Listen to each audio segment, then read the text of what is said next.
Bueno, muy buenos días a todos y a todas. El Museo de la Universidad de Costa Rica les da la más cordial bienvenida a esta conferencia en el marco de la exposición El Reino de los Hongos. Para nosotros es un placer y es un gusto que ustedes puedan participar de este espacio. En este caso particular tenemos hoy la conferencia Hongos de importancia médica, infecciones micóticas superficiales, a cargo de Daniela Heikel Víquez. Daniela Heikel Víquez es licenciada en microbiología y química clínica. Es especialista en micología médica, especialista en inmunología clínica, máster en microbiología con énfasis en micología médica y estudiante del programa de doctorado en ciencias de la Universidad de Costa Rica.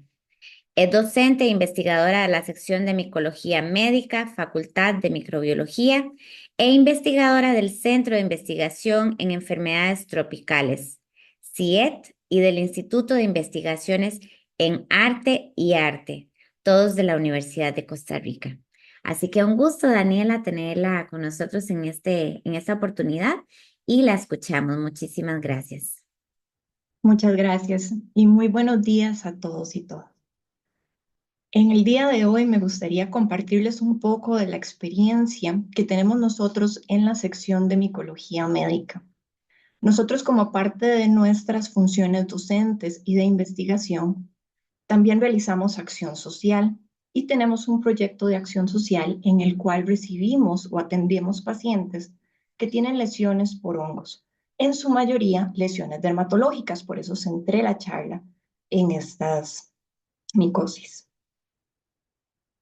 Para iniciar con la charla, voy a comentarles algunos de los aspectos más generales de los hongos, porque hay algunos términos que vamos a comentar y entonces, pues no todos los que están viendo la charla, pues son micólogos o les gusta esta parte de los hongos para poder ubicar ciertos términos.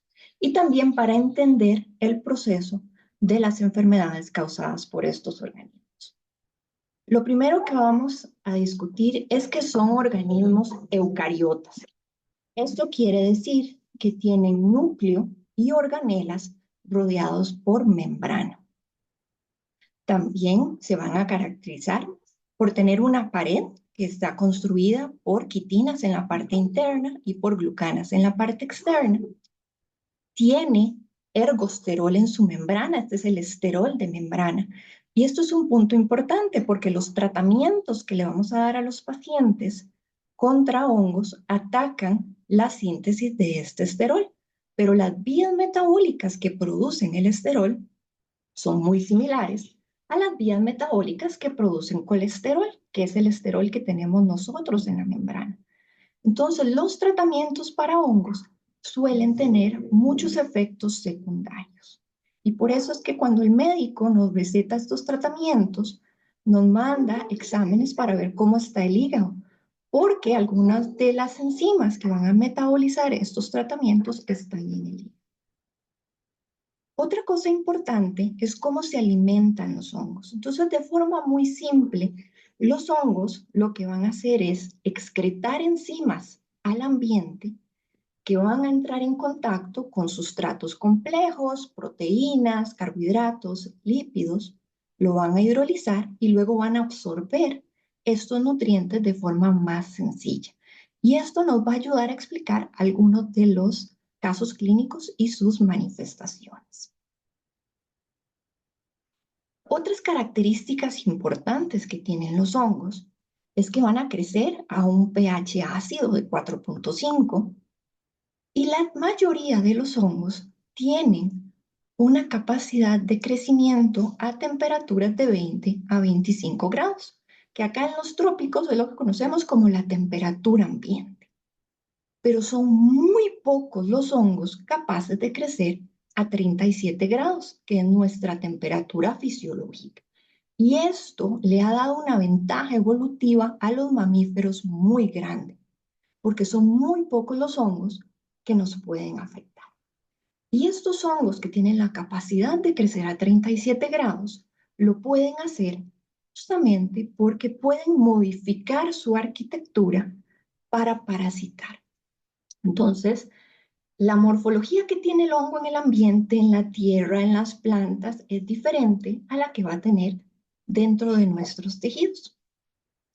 Y por eso les pongo el ejemplo de esta serie o el videojuego, dependiendo de cómo lo conozcan, The Last of Us, donde ellos plantean que los hongos se brincan esta modificación al parasitismo y la fase infectante entonces es la misma fase que está parasitando y por eso vemos brotes en esta serie, lo cual no vemos en la vida real. Normalmente no hablamos de brotes por infecciones sistémicas por hongos. ¿Por qué? Porque justamente la fase infectante, que es la que está en la naturaleza, es diferente a la fase parasitaria. Entonces, un paciente que tiene, por ejemplo, una mucormicosis sistémica, que tiene una histoplasmosis, no es infectocontagioso, porque la fase que está dentro de los tejidos del paciente no infecta, sino que es la fase parasitaria. Y esto es algo importante porque es una de las estrategias, viendo la morfología, que nosotros vamos a utilizar para hacer diagnóstico. Y lo vamos a explicar un poco más. También los hongos tienen la capacidad de hacer reproducción sexual y asexual. Otros dos términos importantes que vamos a conversar durante la charla es que tenemos dos tipos de hongos. Uno son los hongos levaduriformes, cuya espora se llama blastospora, son estas estructuras redondas que se reproducen por gemación. Y los otros son los hongos miceliales, filamentosos o aquellos que conocemos normalmente como los mohos, donde su estructura, ¿verdad? Son estos filamentos, cada filamento se llama hifa y su plural se llama micelio. Ya entrando en la parte de micología médica, los hongos que nos pueden afectar a los seres humanos pueden causar enfermedad en pelo y cuero cabelludo, a nivel de la piel, a nivel de las mucosas, tejido subcutáneo, a nivel de la córnea, oído, uñas y en el caso de las infecciones sistémicas en fluidos biológicos. La charla va a estar centrada en estos cuatro tipos de muestras: el pelo, la piel, mucosas y uñas. Y vamos a conversar sobre cuál es la preparación del paciente, o sea, una persona que tiene una infección por hongos, que va a ir al laboratorio a tomarse una muestra. ¿Qué cuidados tiene que tener antes de tomarse la muestra? ¿Cómo vamos a tomarle la muestra para que también esté preparado? ¿Qué va a pasar en ese momento de la toma? ¿Qué instrumentos vamos a hacer? También qué recomendaciones les vamos a dar una vez que ya le tomamos la muestra. Vamos a hablar de las manifestaciones clínicas y de cuáles podrían ser los hongos que esperen ver en los reportes. Lo primero que vamos a conversar es que en micología nosotros manejamos la toma de muestra con agenda, es decir, nosotros agendamos una cita para el paciente. Si pensamos en una toma de muestra normal en el laboratorio clínico, lo primero que vamos a pensar es en una muestra de sangre, donde hacemos un ayuno de unas 12 horas antes, llegamos al laboratorio, extendemos el brazo, el flebotomista nos toma la muestra, estamos ahí casi 5 o 10 minutos y ya para la tarde o al día siguiente tenemos un resultado. Y a veces esperamos que lo mismo pase con los hongos, pero resulta que las muestras por hongos llevan una preparación de por lo menos un mes antes de la toma de la muestra. Entonces no es de la misma manera. Por eso es que las agendamos. Entonces el paciente nos llama o llega al laboratorio a sacar una cita y le vamos a dar una serie de explicaciones. La primera es que debe suspender los tratamientos para hongos, no todos los tratamientos que esté tomando, ¿verdad? El paciente puede tener otras patologías, los tratamientos para hongos. Si es un tratamiento oral, es decir, una pastilla que se tome, debe suspenderla por lo menos un mes antes de la cita. Si es tratamiento tópico, una crema para la piel, una laca para las uñas, debe suspenderla un mínimo de 2 semanas. Si la lesión es en las uñas, ya sean uñas de las manos o uñas de los pies, necesitamos que el paciente no se corte ni se limpie las uñas un mínimo de 2 semanas antes de la toma de la muestra. Sabemos que es algo incómodo, especialmente si son los uñas de los pies porque choca con el zapato, pero necesitamos una gran cantidad de muestra para poder hacer un buen diagnóstico. También que no se limpien cuando tenemos infecciones por hongos, debajo de la uña tenemos como unos detritos, esos detritos son la muestra de nosotros. Entonces, por favor, no se limpien, no se corten las uñas. También necesitamos que el día de la toma de muestra no utilicen talco.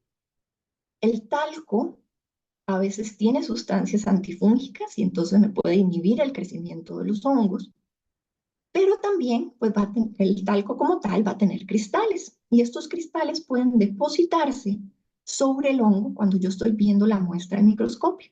Entonces veo los cristales del talco, pero me están cubriendo al hongo y podría dar un reporte falso negativo.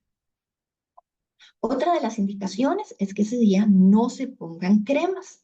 Las cremas son aceitosas y el aceite en el microscopio lo vamos a ver como bolitas. Y ya vimos dentro de las morfologías de los hongos que algunos de los hongos, los levaduriformes, son estructuras igual redondeadas. Entonces yo podría ver al microscopio montones de bolitas. ¿Y cómo sé si es el hongo? Si era grasa, podría ser un reporte falso positivo. Otra cosa importante es que el paciente no se pinte las uñas si tiene lesiones aquí, porque entonces yo no veo exactamente cuál es el sitio afectado y podría estar tomando la muestra en un sitio donde no hay lesión y dar nuevamente un falso negativo. Entonces, el día de la cita, solo un bañado con agua y jabón. Entonces ya tenemos una preparación diferente, ¿verdad? Un mes, 15 días antes de la cita. El día de la cita, el paciente debe programarse para por lo menos una media hora, unos 40 minutos de toma de muestra. Entonces no es como en la toma de sangre donde rápidamente nos toman la muestra. Y la razón de eso es porque nosotros en la consulta vamos a hacer un interrogatorio al paciente. Necesitamos saber mucha información para poder calzar lo que vemos al examen directo, lo que vemos a los cultivos con el cuadro clínico y poder entonces dar un buen diagnóstico. ¿Y cuáles son las variables que nos interesan? Pues nos interesa el sexo biológico del paciente. Algunas de las lesiones, especialmente las lesiones subcutáneas, son causadas por hongos dimórficos, que son hongos que en la naturaleza tienen una morfología, ¿verdad?, de hifas, o sea, micelial, pero cuando están parasitando me producen levaduras, esa es su fase parasitaria. Las hormonas femeninas inhiben ese paso del micelio a la levadura.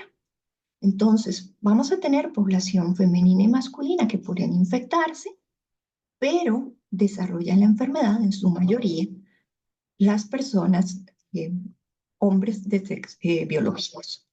Entonces, eso nos ayuda a buscar estos hongos en este tipo de muestras. También es importante la edad del paciente. Los extremos etarios de la vida cursan con una inmunosupresión y la mayoría de los hongos son oportunistas. Entonces, en bebés, en recién nacidos o en adultos mayores, van a ser la población pues, más propensa a tener infecciones por hongos. También nos interesa la ocupación del paciente. Si el paciente es agricultor, si es veterinario, si es jardinero, pues va a entrar en contacto con cierto tipo de hongos, entonces yo puedo buscarlos en las muestras. Si es un atleta, un deportista, si va al gimnasio, pues entonces yo sé que puede ser que se bañe en estos baños comunales, no use sandalias y entonces entre en contacto con los hongos que están en estos baños. También es importante el lugar de residencia o donde haya visitado el paciente, porque algunos hongos tienen restricciones geográficas. Por ejemplo, hay un hongo que se llama coccidioides, cuyo hábitat son las zonas semidesérticas de América. Este tipo de ecología nosotros no lo tenemos en Costa Rica, el hongo no está en nuestro país. Pero si el paciente refiere que viajó al norte de México o al sur de Estados Unidos o Argentina, entonces yo ya sé que pudo haber entrado en contacto con este hongo y voy a buscar su fase parasitaria y su cultivo. De la misma manera, si me dice que viajó a la zona de los Grandes Lagos en Estados Unidos, hay otros hongos que tienen esa restricción.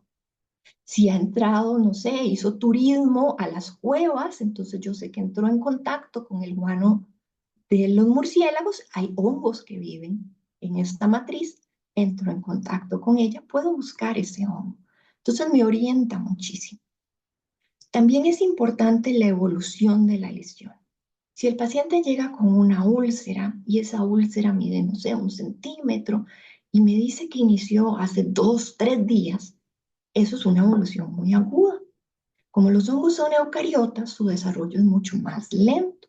Entonces voy a pensar en otros agentes etiológicos, voy a pensar en bacterias, voy a pensar en virus.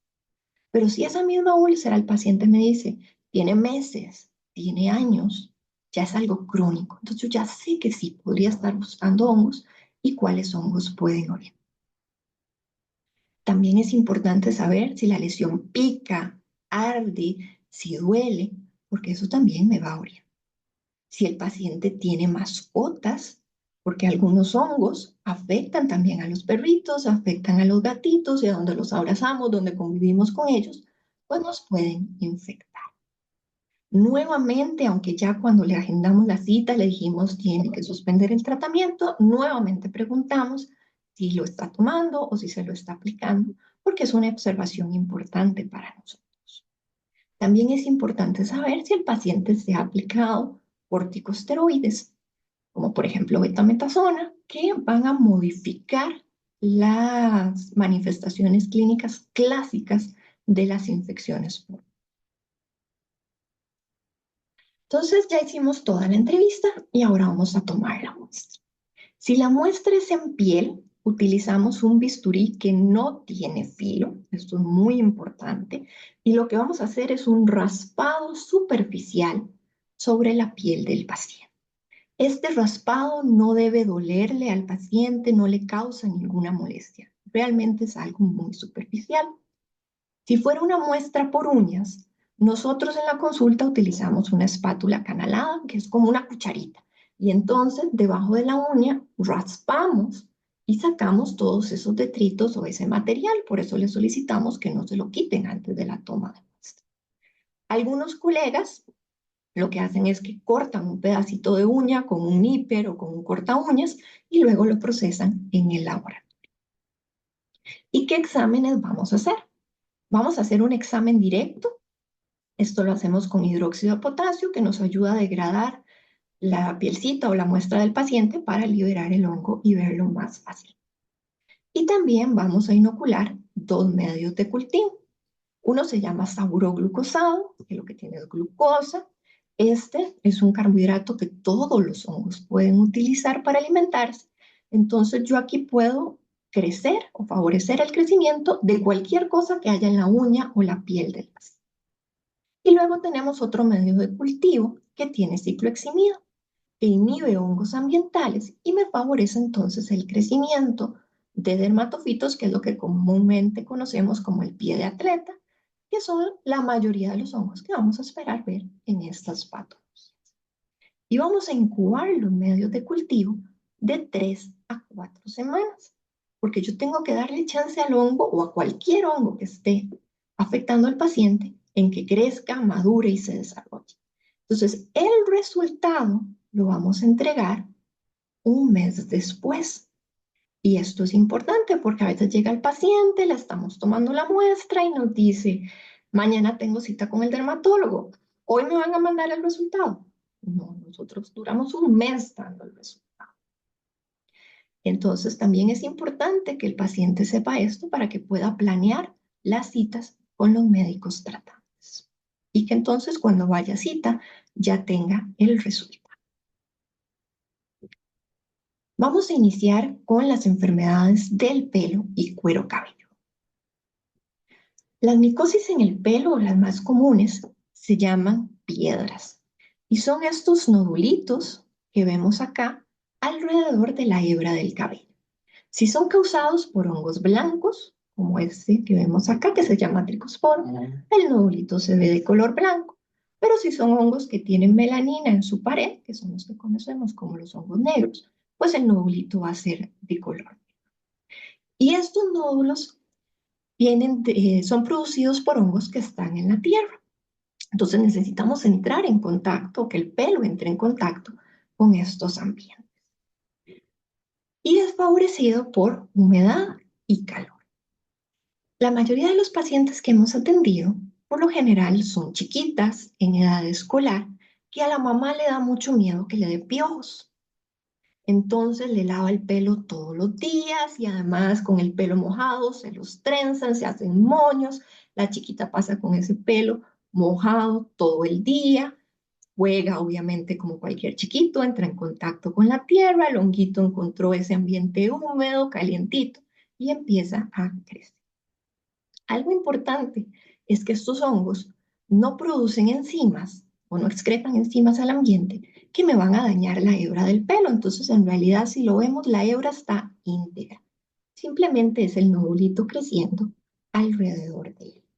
Cuando nosotros vemos el examen directo al microscopio, vemos la hebra del pelo que está íntegra y vemos el honguito creciendo alrededor. ¿Cómo vamos a tomar la muestra nosotros?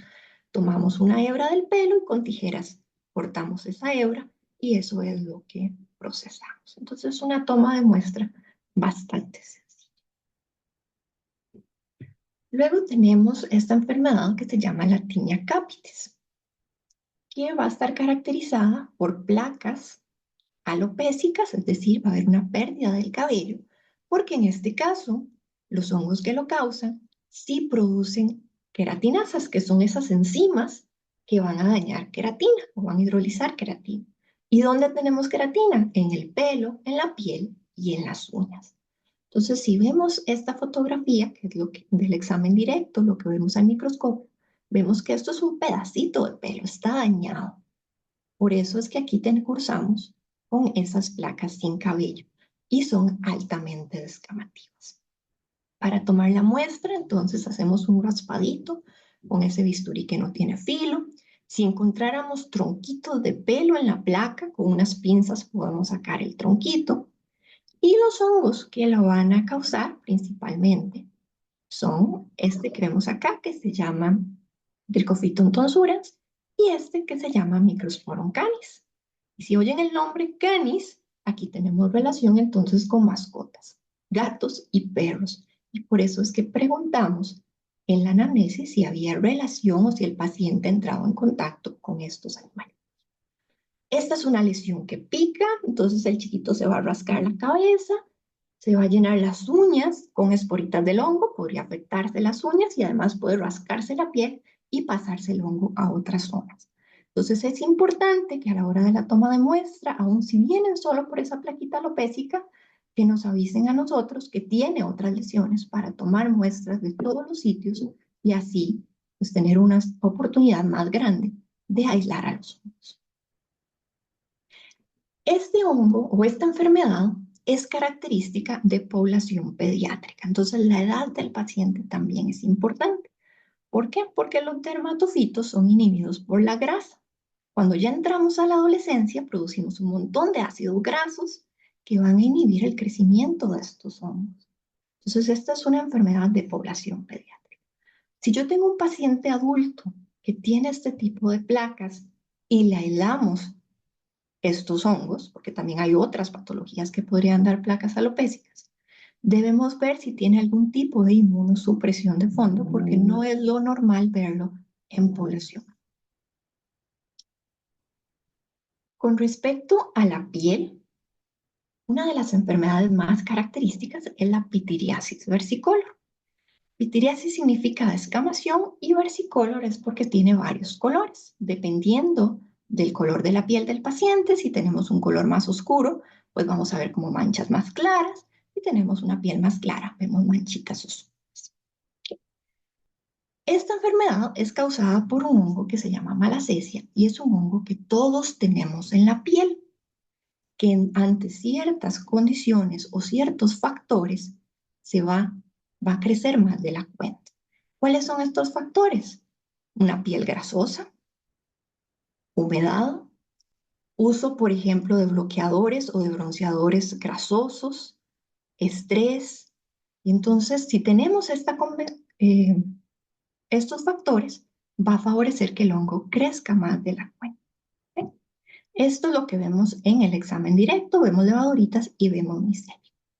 Esta enfermedad es una de las excepciones con respecto al tiempo de respuesta del laboratorio, porque el hongo, como necesita esa adicional para crecer, en los medios de cultivo tradicionales no crece. Entonces el diagnóstico lo hacemos solo con el examen directo, por lo que ese mismo día ya podríamos darle un resultado.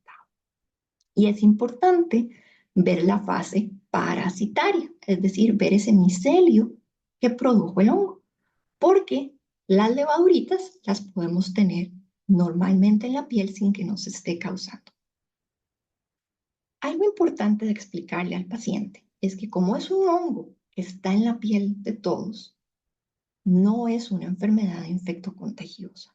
Entonces el paciente no tiene que tener miedo de abrazar a alguien o de que lo abracen o de que lo toquen, porque no le va a pasar la enfermedad.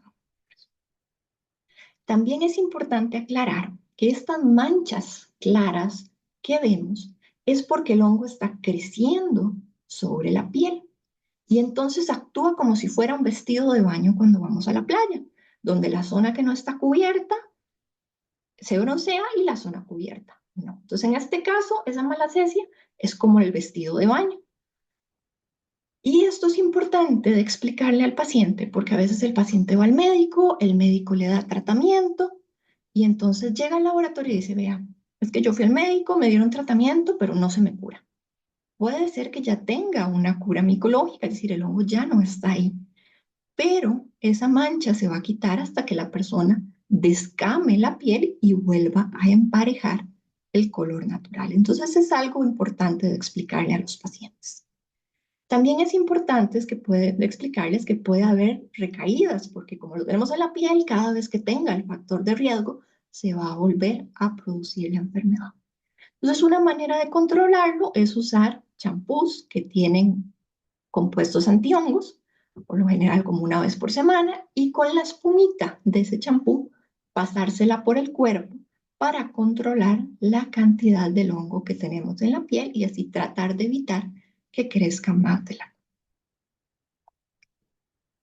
Luego tenemos a las infecciones por dermatofitos, ¿verdad? Las causadas por el famoso pie de atleta, donde las manifestaciones clínicas van a ser estas placas de borde definido, enrojecido, levantado. Estas son lesiones que pican mucho, entonces por eso les preguntamos al paciente si pican o no. Se van a dar en zonas de piel glabra o en zonas húmedas. Y aquí el principal agente etiológico es este honguito que vemos acá, que es un hongo blanco que produce un pigmento rojo y por eso se llama Trichophyton rubro. Y este es el pie de atleta. Pasando a las mucosas, la estrella entonces de estas enfermedades es Cándida. Y aquí pues podemos tener lesiones, especialmente en niños y en adultos mayores. A nivel de la boca tenemos esta capa donde está la levadura creciendo. Son lesiones que arden muchísimo, molestan muchísimo, van a ser bebés que lloran todo el día del malestar y la inflamación tan grande que tienen. Para tomar la muestra acá, utilizamos una torunda para tratar de levantar esas placas blancas y vamos a recuperar pues este honguito levaduriforme que es la. En el caso de los adultos, las lesiones podrían ser en las comisuras de la boca, podría ser en la lengua y aquí pues sí podríamos usar ya sea el hisopo o un bisturí sin filo para tomar la muestra. También tenemos lesiones vaginales, donde lo que vamos a tener es un fluido gaseoso, blanquecino, y es importante indicar que no todas las secreciones vaginales son causadas por hongos. También hay infecciones por bacterias, también hay infecciones por protozoarios, y por lo tanto, a veces tenemos pacientes que cada vez que tienen esta secreción, que tienen esta molestia, van a la farmacia, van al supermercado, compran tratamiento y no se curan, porque no todo lo puede ser por hongos, ¿verdad? Tenemos otros factores. Entonces, de ahí es importante la toma de muestra y la identificación de cuál es el agente etiológico. Esta muestra no la tomamos nosotros, la toma un ginecólogo y el ginecólogo nos manda la muestra para procesar. También es importante que a veces son los factores de riesgo que tiene la mujer que pueden favorecer la infección y no solo la cándida que lo está causando. Entre estos factores tenemos diabetes, tenemos humedad, el uso de jabones antibacteriales. Entonces, lavarse esta zona con un jabón antibacterial va a matar a los lactobacilos y esto disminuye la competencia por alimentos de cándida y cándida empieza a crecer más de la. También el no lavarse bien después de tener relaciones sexuales porque el líquido seminal es rico en fructosa y la fructosa es un alimento maravilloso para cándida. Entonces, si la pareja tuvo relaciones sexuales e inmediatamente se fue a dormir sin limpiarse, son por lo menos 8 horas en que la cándida está en este buffet de fructosa alimentándose y creciendo más. Por lo que también es importante que si tenemos infecciones vaginales por recurrencia, conversar con el ginecólogo, explicarle todo el panorama para identificar cuáles son los posibles factores de riesgo que nos están dando con recurrencia la candidiasis. Finalmente pasamos a lo que serían las lesiones en uñas. En este caso, como les mencioné al inicio, vamos a tomar la muestra con una espátula canalada o con un níper y cortamos. Y aquí tenemos dos tipos de patologías.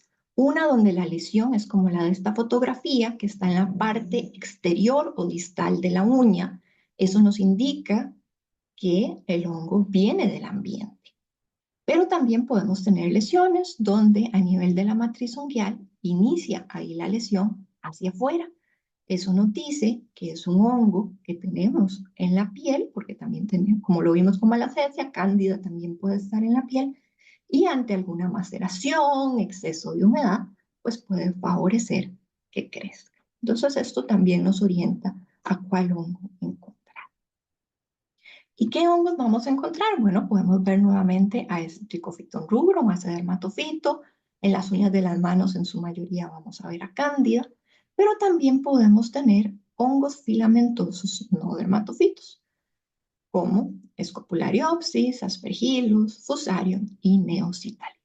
Entonces, aquí es donde entra muy importante la parte de no se corten las uñas, no se limpien las uñas 15 días antes como mínimo, porque ocupamos mucho material. Y justamente es para hacer diagnóstico por estos hongos, porque estos hongos están en la tierra, están en el aire. Entonces, si yo los aíslo en el cultivo, no sé si venían realmente de la uña o si venían de la tierra o si cuando yo abrí el cultivo para poner la muestra entró una corriente de aire.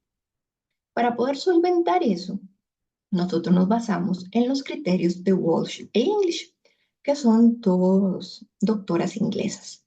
Y ellas proponen que para poder diagnosticar a estos hongos, yo tengo que ver por lo menos 5 colonias en 20 inóculos. Eso significa que por cada placa, que vimos que eran 2, yo tengo que tomar un mínimo de 20 veces la muestra. O sea, raspo y hago un inóculo, raspo y hago un inóculo. Tengo que hacer eso 20 en un plato, 20 en el otro y además el examen directo.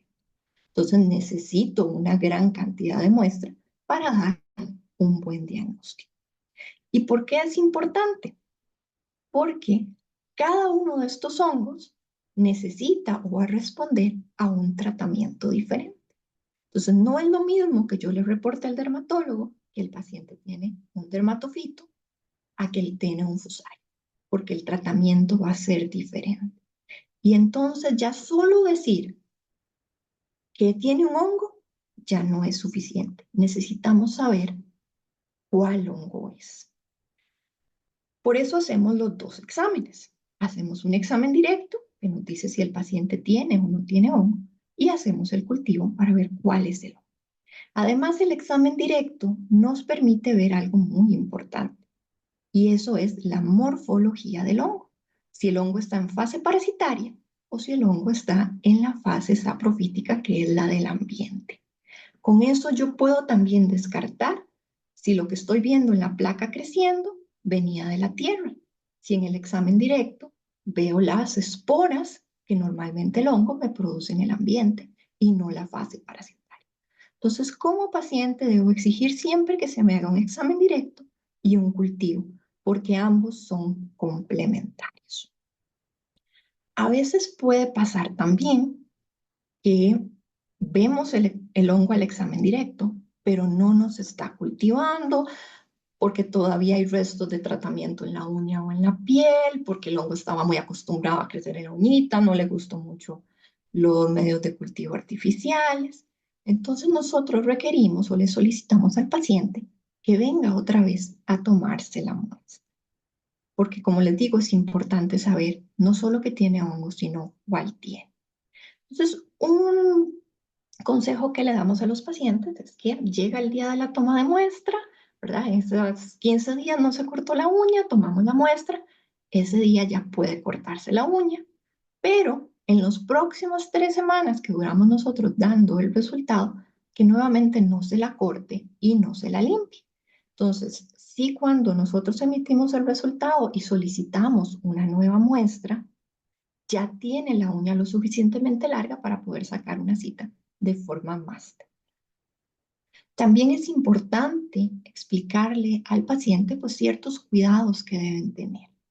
Si tenemos una lesión en uñas, el paciente debería usar un corta uñas diferente para esas uñas afectadas que para las uñas que están sanas, para no pasarse el hongo a otras uñas.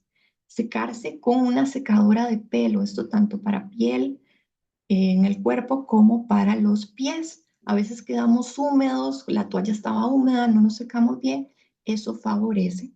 Entonces, con la secadora, un buen secado y eso inhibe pues esa humedad que favorece el crecimiento de los hongos. También bañarse con sandalias para ya sea no infectarnos si estamos en un baño público o si nosotros tenemos la lesión, pues no infectar a las personas que comparten el baño con nosotros.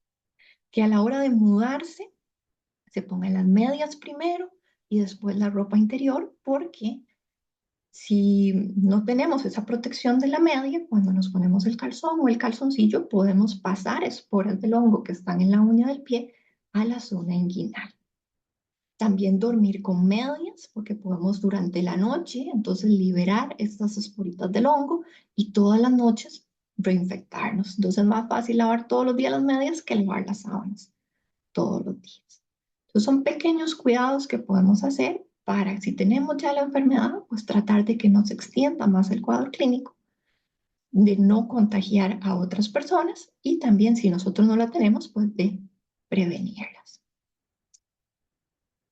Espero que les haya sido pues de utilidad esta charla y aquí les dejo el número de teléfono de nosotros en la sección por si ustedes pues tuvieran estas lesiones o conocidos que las tengan, nosotros con mucho gusto los podemos sacar. Muchísimas gracias.